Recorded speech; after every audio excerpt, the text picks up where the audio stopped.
lawn signs sprouting everywhere, round-the-clock ads on radio and television. The phone rings. It's a robocall from the president or his opponent asking for your money and your vote.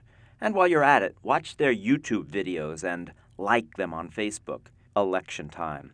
We all know the look and feel of modern campaigns. But what was it like in the early days of the Republic when, say, George Washington ran for office? Well, in fact, he didn't run. When Washington became the first president in 1789, there were no political parties, no conventions or primaries, no campaign, no election season, not really any candidates. Even the year was odd. Literally, 1789 was the only presidential election ever held in an odd year. After the framers invented the Constitution and the presidency 225 years ago, the country set about the business of choosing its first executive. Agreeing with Ben Franklin, many people thought, the first man at the helm will be a good one, and by that, Franklin meant George Washington.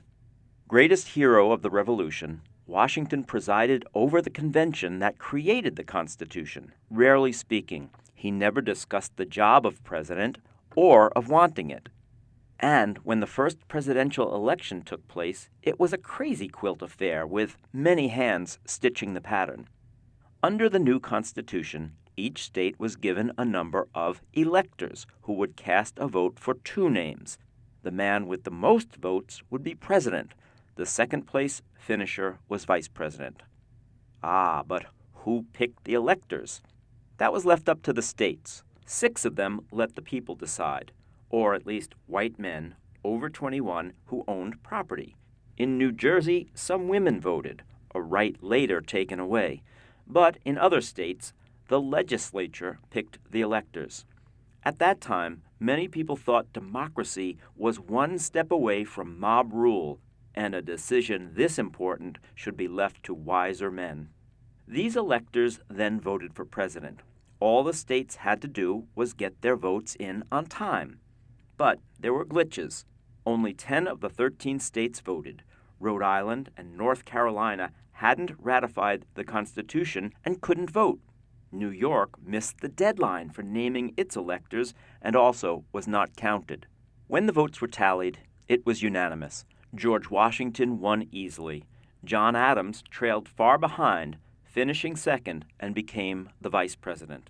Told of his victory, George Washington was not surprised. At Mount Vernon, his bags were already packed. He moved to New York City, the nation's temporary capital, and he would have to figure out just what a president was supposed to do. Since that first election, American democracy and elections have come a long way.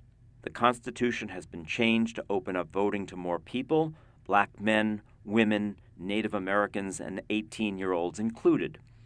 Getting that basic right extended to all those people has been a long, hard struggle. So when you think you can't stand any more of those lawn signs and TV ads, just remember, the right to vote wasn't always for everyone, and that's a piece of history worth knowing.